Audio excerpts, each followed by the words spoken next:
everybody. I had gotten some inquiries on my comments from people who were interested in making what was known as a 5-minute block, but we're in a bit of a quandary as to the measurements. As you know, I think on my episode 6, I have taken you into my my 10-minute quilt block, which is like this one, but doubled again, and then I fill it in here. This is more of a simplified version of that. This is literally one seam to make this unit here. Now, I'm just doing this little video for demonstration purposes on how I have perfected this unit as such. I'm using this charm pack. It's from RJR Fabrics, and it's called Newport Place. It's a lovely collection of florals, of burgundies and blues with touches of green. Real pretty. One charm pack will only make me for, say, 10 blocks, as it were, since there's 4 in a block. So I could only make 10 blocks. So however many charm packs you might need, 3 or 4 to make a decent sized quilt with a border. But for right now, I'm not showing you the whole quilt. I'm just going to be showing you how I have perfected this unit here. Now, all of this is I have my charm squares, and I'm cutting my white fabric for this bit here. And I've actually, this is the one unit with one seam, and then a bit of top stitching, and that is it. I have actually gone ahead and put 2 of these units together. Now, I'm not, as I said, I'm not going to be making this whole entire quilt to show you. Just using this as demonstration purposes. You can, after you make this unit, the sky is the limit of how you would like to configure these actual units here. You could do that. You could continue, or you could continue like that. You could, you know, make it come out like this in row form or in block form. But right now, as I said, I just stuck these 2 together, and I quite like, perhaps in a row, I quite like this look with maybe another one. Real interesting. People will say, oh my word, how did you do that? Maybe construct it row by row with these, but you can play with it. Most important part is how to cut your fabric. You have your 5-inch squares, and there is a bit of a mystery, and I think to get this here, what I have cut, I have actually cut from my white. I have cut pieces that are 3.5 inches by 6 inches. That's this white here. This piece here is 3.5 by 6. And I like the way it comes sort of halfway, or a little bit more than halfway down my 5-inch charm square there. So this piece is 3.5 by 6. And I'm going to go over to the machine and how we're going to construct this little block here, this unit here. So what I do, as you know, is I put my 1 unit over to this side and 1 unit over to this side. But for demonstrations purposes, as I said, I'm not making the whole quilt for you people to see. I'm just constructing this unit, and then you can do what you want with it. I'll probably be showing you a finished quilt sometime, but I just wanted to take the mystery perhaps out of this little block here. So with my, oh, and the important thing is, when you can chain piece these units. You can literally, however many you deem, you can literally just chain piece them. So what I'm going to do is I'm going to grab 2 pieces from my charm squares and my 1 piece from my 3.5 by 6 inch. And I'm going to fold it in half. Now this is just white fabric, there's no right or wrong side. And I'm going to be stitching, I'm going to be putting it This one is the right side up, pretty side, and I'm going to take my other charm square, just like our other block that we made. So easy. I'm going to be putting that there, and then I'm going to be putting this pretty side down on top of that folded piece there. With my 1/4 inch, I'm going to be putting my needle down and my presser foot, and with my 1/4 inch, I'm just going to stitch along. Now these edges are pinked, and as we've talked about, I just go to the end of that pinked, I go to the side of that pinked square there, that pinked edge there. Now, as you can see, it would be extremely easy when your presser foot comes up, extremely easy to grab a piece and then to just continue right along, fold, place, place, line up. You don't even have to pin underneath, and chain, chain, chain, chain. What I'm going to do is I'm going to show you this unit here, how it's turned out. This is one seam. Didn't even take 5 minutes, 2 minutes. So you open it up like this, and I just sort of finger press this along here. Now, just like in my 10-minute block, this magically appears, this triangle. I'm trying to keep my fingers out of the way, excuse me. So I just pull out my triangle to the largest point here. I'm trying desperately to keep my fingers out. Just pull my triangle out to the furthest point there. And then what I do is I won't even go over, and believe it or not, I'll just sort of finger press that there and there. And then, because you're going to have a lot of them. Actually, this isn't a hard block, not at all. It's so simple, it's easy, but it does take a little bit of a little bit of time to make each unit. Well, 5 minutes maybe if you want to just do from one end to the other. So what I'm going to do is I've just finger pressed this along here. If by all means, if you want to go over to your ironing board and press this down here. Now, what you could do is you could just top stitch that and have triangles, right? Easy, easy, easy. And then if you would want, you could just top stitch that along there. But I actually, as I said in my other video, I like to get rid of this bolt here. But I'm not going to do this seam right here. I'm not, because that's 1, 2, that's 1, 2. When you go to quilted, it's like 5 bits of fabric there with the batting. So I'm just going to get rid of this here. But I'll be showing you how I'm going to do that. So I've just finger pressed, and I'm going to start, might be a little bit fiddly, but what we want to do is we sort of want to roll over from that end up to this end. This is what's going to make that curved seam. Excuse me, I have to reach around my camera. So this, remember our little curved seam here? This curve is on the bias. So what we're going to do very slowly, start from that end. You see how that rolls right over? You're going to top stitch right along the edge there.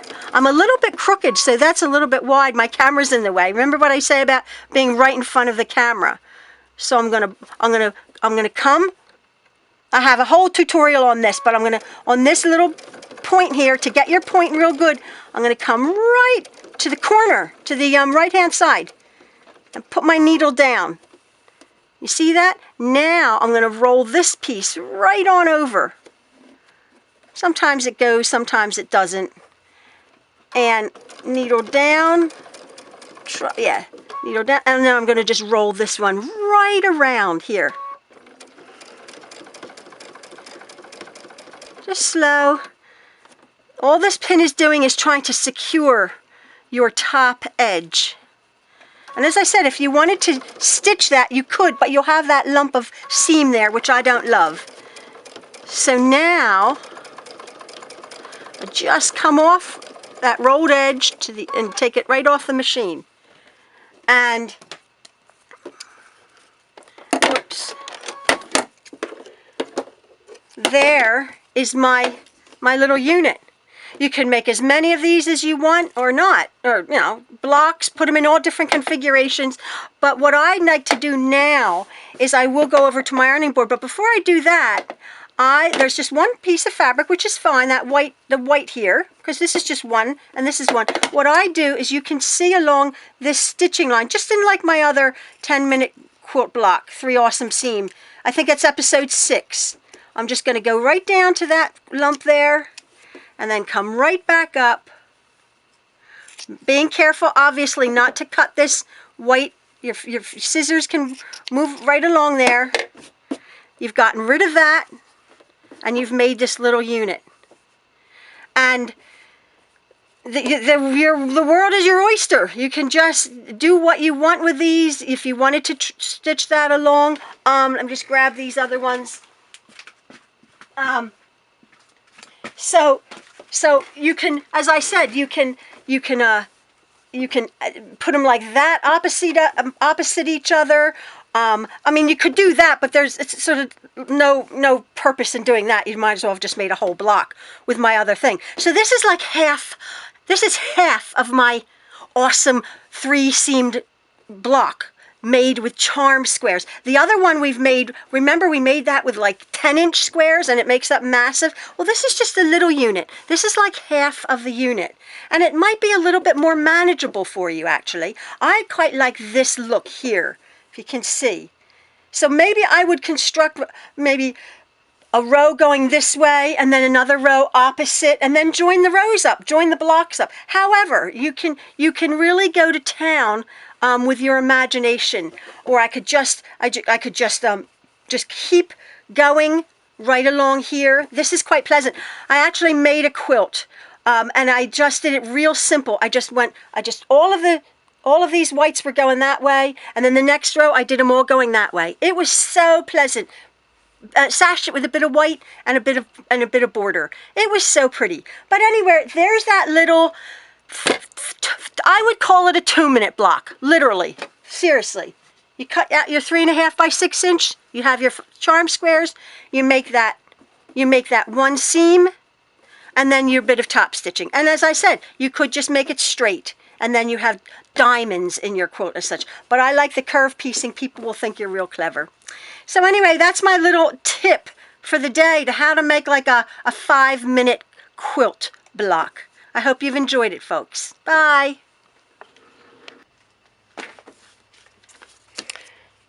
This is a PS to what I've just done. I was thinking about, perhaps you folks don't want to be limited to charm squares, and you have a bunch of 10-inch squares that you want to somehow, use up. Well, what I've done is I've just gone over, this was a 10-inch square. What I've done is, if you would like this look, as it were, a longer block with just the one at the top, what I've done is I've cut my 10-inch square in half. So I have 2 pieces 5 inches by 10 inches. And then this piece here is this piece of white. It doesn't go quite to the ends. Doesn't go quite to the ends, but maybe about a 1/2 inch from each end. This piece here is 4.5 inches by 8.5 inches. Done the exact same way. You from the long end, you fold it up in half.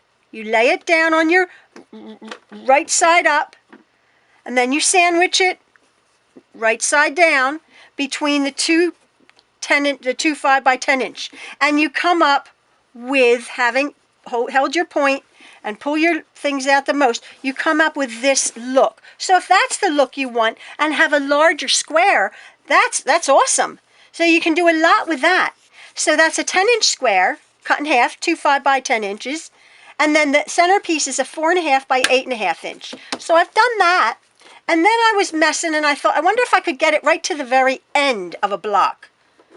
So I was experimenting, and these are actually 5-inch wide by 8-inch long pieces, right? 5 by 8, 2 of them.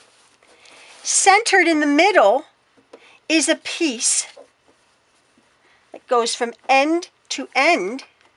That could be quite a pretty effective block if you start making them and putting them together. This piece here is a 5.5 inch by 9.5-inch piece. Again, same exact construction. Fold it in half vertically, sandwich it between the two, and you get this piece which is end to end. Anyway, yeah, I was just messing about, thinking, well, maybe you want to have a bigger block. So there are just two examples of this 5-minute quilt block, one seam. So very easy. I just wanted to say something. Oh yes. As I had been referring to my 10-minute quilt block with 3 awesome seams, I believe, as I said, it's episode 6. That configuration of that block, which is like twice as, it has a big diamond in the middle, that calls for 4 pieces exactly the same. So you would think, oh, well, you know, or 3 pieces exactly the same size. So you would think that, you know, to make this is 3 pieces. You just use any, you know, this is a 10-inch square. Well, it doesn't work out that way. To get this sort of this half square, or this half diamond, the other one's like a full diamond, you need a funky piece. And that, I think, was confusing for so many people, because you're thinking, well, it sort of folds out exactly the same, like, oh, la, la, folds out the same, but what am I doing wrong? You get this big piece up here, or this was coming down like here, and I was confused myself until I really started messing with it and figuring it out. Anyway, so I have figured it out to these ones, 10-inch square if you want to use, or if you have some 8-inch pieces of fabric, some scraps. These are the dimensions here that I've already told you. So I do hope you enjoy this little information to make this awesome 1 seam 5-minute block. There you go. Okay, folks, another goodbye. Thanks. Bye.